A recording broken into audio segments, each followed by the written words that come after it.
வணக்கம், இது crime time. நான் பாலவேல் சக்கரவர்த்தி.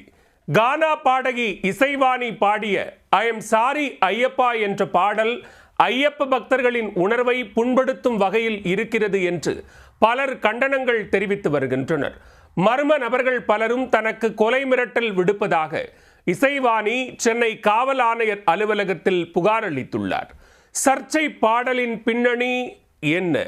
2019ஆம் ஆண்டு கானா பாடகி இசைவாணி பாடிய இந்த பாடல்தான் தற்போது ஐயப்ப பக்தர்கள் மத்தியில் பெரும் சர்ச்சையை ஏற்படுத்தியுள்ளது.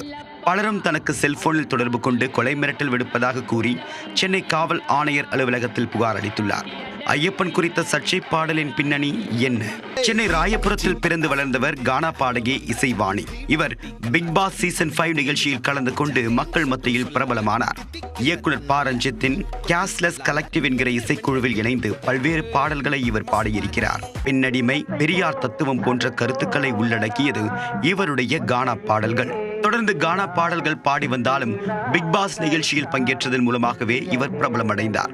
அதன் பிறகு வெளிநாடுகளிலும் பல இசை நிகழ்ச்சிகளில் பாடல்கள் பாடி வருகிறார். இந்த நிலையில்தான் ஐயப்ப பக்தர்கள் உணர்வை சீண்டக்கூடிய வகையில் இசைவாணியின் பாடல் இருப்பதாக பெரும் சர்ச்சை ஏற்பட்டுள்ளது. சபரிமலை ஐயப்பன் கோவிலுக்கு 10 வயதுக்குட்பட்ட பெண் குழந்தைகள் மற்றும் 60 வயதை கடந்த பெண்கள் மட்டும்தான் செல்ல வேண்டும். 10 வயதிற்கு மேற்பட்ட பெண்கள் இந்த சன்னதிக்கு செல்வதற்கு சில கட்டுப்பாடுகள் இருக்கிறது. ஆனால் பெண்கள் இளம் வயதில் வந்தால் என்ன தப்பு என்று கேட்கக்கூடிய வகையில் இவருடைய பாடல் வரிகள் அமைந்திருந்தது.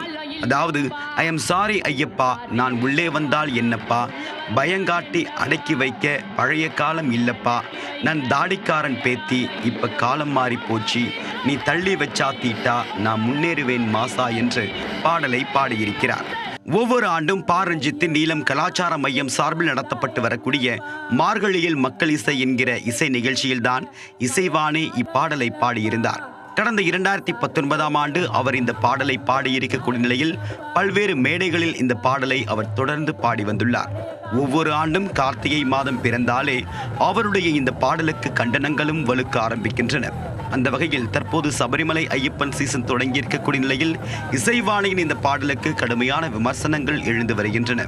கடுமையான விரதமிருந்த லட்சக்கணக்கான பக்தர்கள் சபரிமலைக்கு சென்று வரக்கூடிய நிலையில் பக்தர்களின் உணர்வை சீண்டும் விதமாக இந்த பாடல் இருப்பதாக பலரும் கடுமையான விமர்சனங்களை முன்வைத்து வருகின்றனர். ஐயப்ப பக்தர்களின் மனதை புண்படுத்தக்கூடிய இந்த பாடல் பொது அமைதிக்கு குந்தகம் விளைவிக்கக்கூடிய வகையில் இருப்பதால் கானா பாடகி இசைவாணி மற்றும் நீலம் கலாச்சார மையத்தை நடத்தக்கூடிய இயக்குனர் ப. ரஞ்சித் மீது கடும் நடவடிக்கை எடுக்க வேண்டும் என்று ஐயப்ப பக்தர்கள் வலியுறுத்தியுள்ளனர். இந்நிலையில் இசைவாணி மர்ம நபர்கள் தனக்கு செல்போன் மூலமாக கொலை மிரட்டல் விடுப்பதாக சென்னை காவல் ஆணையர் அலுவலகத்தில் புகார் அளித்துள்ளார்.